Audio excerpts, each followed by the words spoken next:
नमस्कार दोस्तों, धर्म रहस्य चैनल पर आपका एक बार फिर से स्वागत है।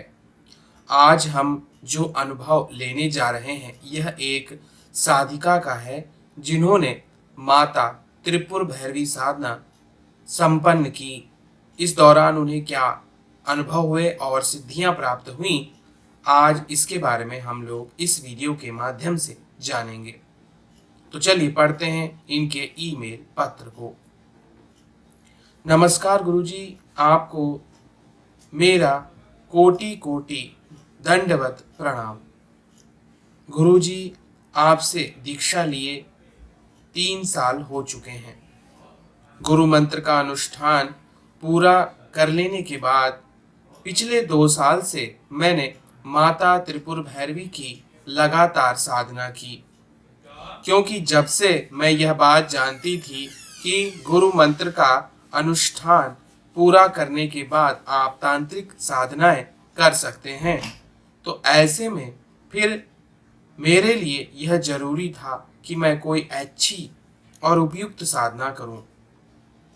तब आपके माध्यम से मुझे पता चला कि आपने माता त्रिपुर भैरवी की भी साधना की है और 10 महाविद्या में इनकी कृपा बहुत आवश्यक है तंत्र सिद्धियों के लिए।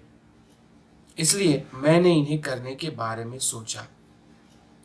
गुरुजी, मैं जो अनुभव बताने जा रही हूँ आप इसे अवश्य प्रकाशित करें, इससे साधिकाओं को मदद मिलेगी।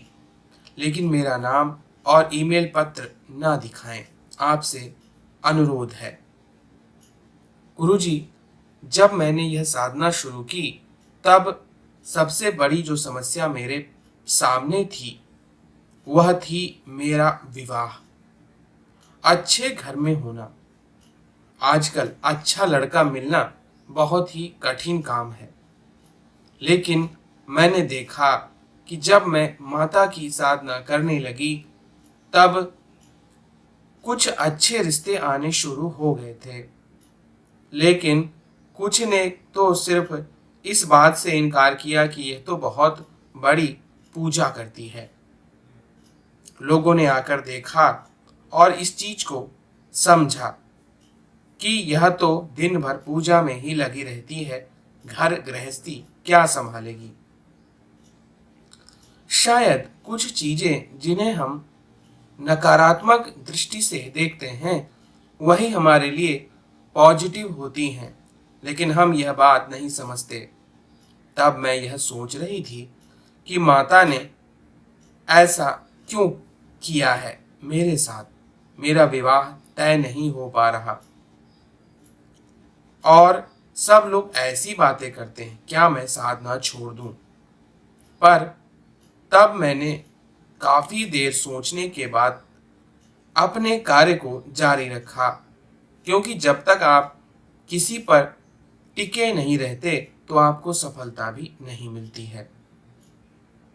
तब लगभग साधना जब मेरी संपन्न हो चुकी थी, यानी कि मैंने जो माता का अनुष्ठान है वह पूरा हर प्रकार से कंप्लीट किया, जैसा कि आपने अपनी उस पीडीएफ में लिखा हुआ है, जिस पीडीएफ का नाम माता त्रिपुर भैरवी साधना संपूर्ण विधि कवच सहित। उसका पूरा अनुष्ठान करने में काफी समय लग जाता है, पर मैंने तो यह कार्य इसलिए किया क्योंकि मेरे जीवन से सभी प्रकार की समस्याएं दूर हो जाएं। फिर जो चमत्कार मैंने खुद देखा उसके बारे में आपको बताती हूँ। गुरुजी, जब एक दिन मैं साधना कर रही थी, अचानक से एक चेहरा मुझे स्पष्ट रूप से नजर आया। फिर उस चेहरे में अजीब सा आकर्षण मुझे लगा। तब मैंने उसे सर्च करना शुरू कर दिया, लेकिन वह कहीं मिला नहीं। फिर पता नहीं मन में विचार आया कि किसी मैट्रिमोनियल साइट में मुझे अपना विवरण डालना चाहिए, शायद कुछ उससे भला हो सके। मैंने अपने मम्मी पापा को कहा, पर वह तो इन चीजों के लिए तैयार नहीं थे। पर मेरी आंतरिक प्रेरणा ने मैंने अपने आप ही यह कार्य किया और फिर मैंने अपनी प्रोफाइल बनाकर डाल दी।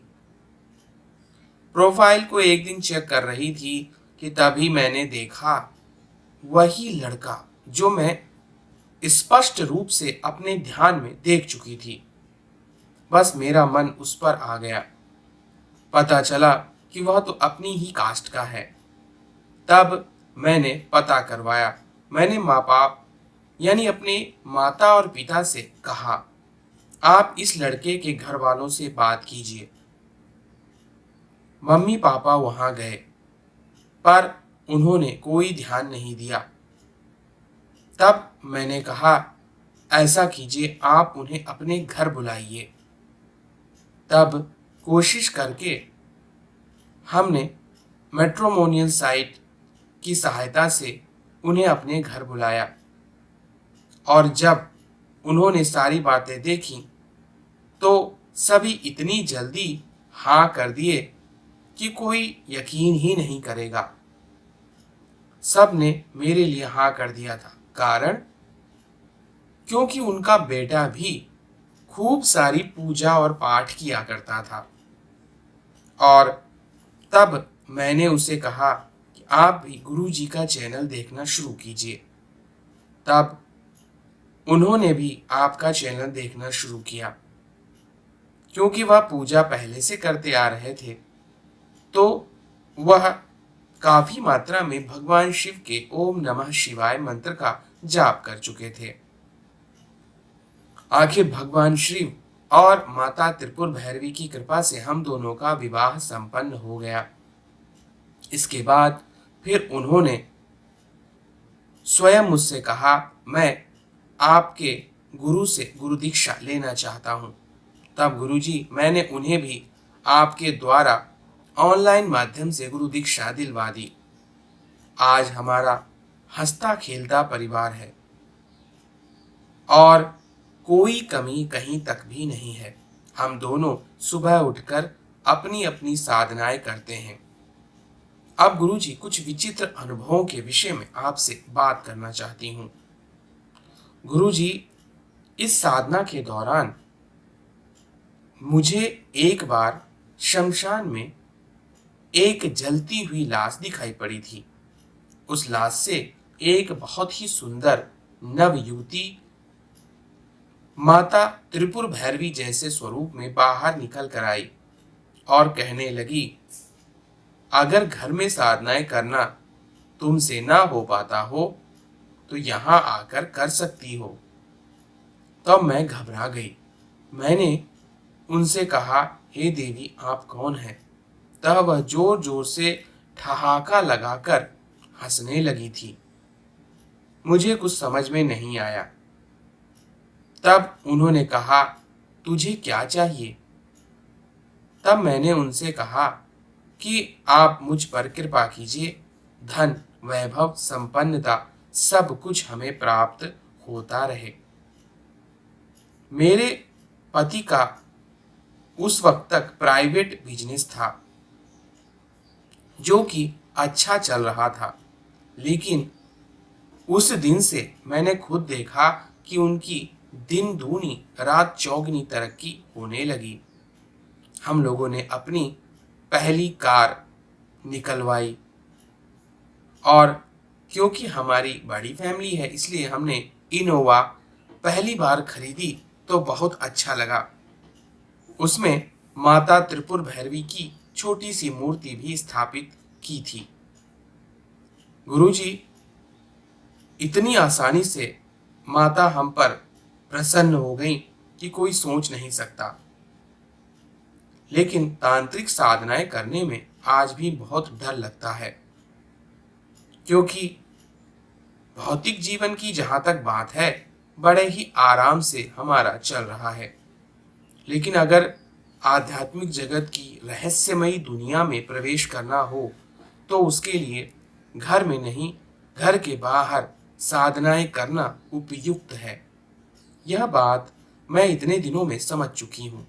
घर का माहौल साधनाओं के लिए उपयुक्त नहीं होता। हाँ, गृहस्थ जीवन में आप ऐसी साधनाएं करिए तो आपका जीवन कल्याणमय बीतेगा, माता की कृपा रहेगी। लेकिन अगर आप प्रत्यक्ष सिद्धियां चाहते हैं तो उसके लिए आपको घर बार, रिश्ते नातेदार, इन सब से दूर होना पड़ेगा ही। मैं चाहती तो साधना कर सकती थी, पर गुरुजी मैंने ऐसा नहीं किया। एक स्त्री होने के नाते और एक पत्नी होने के नाते, पारिवारिक महिला होने के नाते मैं अपनी जिम्मेदारियां समझती हूँ। मैंने अपने पति से कहा है अगर वह करना चाहते हैं तो कर सकते हैं, पर मैंने उनसे कहा है कि कुछ भी हो लेकिन किसी भी शक्ति को अपनी पत्नी बनाने के बारे में कभी मत सोचना, वरना मुझसे बुरा कोई नहीं होगा। तो वह हंस दिए थे। मैं जानती हूं उनके पास भी इतना समय नहीं है कि वह तांत्रिक साधनाएं करने के लिए कभी शमशान या किसी गोपनीय एकांत स्थान में जाकर करें। लेकिन माता त्रिपुर भैरवी ने इतना दे दिया है कि कुछ और की आवश्यकता नहीं लगती। बस मैंने उतने दिनों बहुत ही कठिन साधना की थी। पूरे 2 वर्ष गुरु मंत्र के बाद मुझे लगभग 2 वर्ष लगे पूरी तरह से माता की साधना को संपूर्ण करने में। लेकिन उसका फल सामने देखती हूं। अच्छा पति, अच्छा ससुराल, सबका सहयोग, और कोई हमें नहीं रोकता जब हम साधना करते हैं, क्योंकि जानते हैं दोनों पति पत्नी साधना किया करते हैं। वैसे जब मैं यह कार्य अकेले करती तब सभी टोकते थे, पर आज तो सारे लोग खुद पूछते हैं क्या तुम्हारी आज की साधना हो गई, तो अब कोई दूसरा कार्य कीजिए। मतलब पहले यह पूछते हैं कि साधना कर चुके हैं, तभी हम आपको कोई दूसरा कार्य करने के लिए कहेंगे। गुरुजी, अनुभव तो छोटे मोटे स्वप्नों के माध्यम से बहुत सारे हुए, लेकिन अलग ही दुनिया को देखने का सौभाग्य 2-4 बार ही मिला था। तब मैंने माता के ऐसे ऐसे रूप और स्वरूप देखे जिनका वर्णन और विवरण मैं बता तक नहीं सकती। ऐसी ऐसी भैरवी स्त्रियों को देखा जो जहां चलती हैं उनके शरीर से सोना झड़ता है। आप लोग यकीन नहीं करेंगे, उन शरीरों को देखकर, उनकी चमक देखकर आंखें चौंधिया जाएं, पर वो जहां कदम रखती वहां सोने के जैसे सोने को पीस कर पाउडर बना दिया गया हो, वह झड़ता हुआ चलता था। कुछ एक भयंकर भैरवियों को देखा है जो जहां पैर धर देती वहां चारों ओर मृत्यु का तांडव होने लगता, कोई नहीं बचता।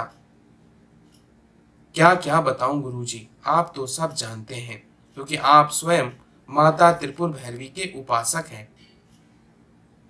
बस माता पराशक्ति की कृपा हम पर बनी रहे और उनके त्रिपुर भैरवी स्वरूप का हाथ हमारे परिवार पर इसी तरह बना रहे, यही कामना से मैंने यह पत्र आपको भेजा था।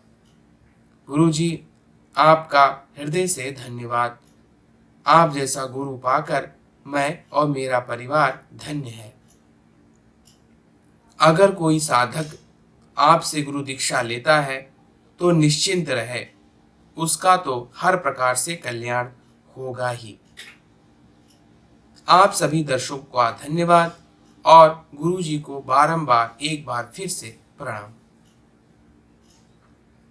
तो देखिए यहाँ पर इन्होंने माता त्रिपुर भैरवी साधना से अपने भौतिक जीवन को पूरी तरह सुख और समृद्धि से भर लिया है।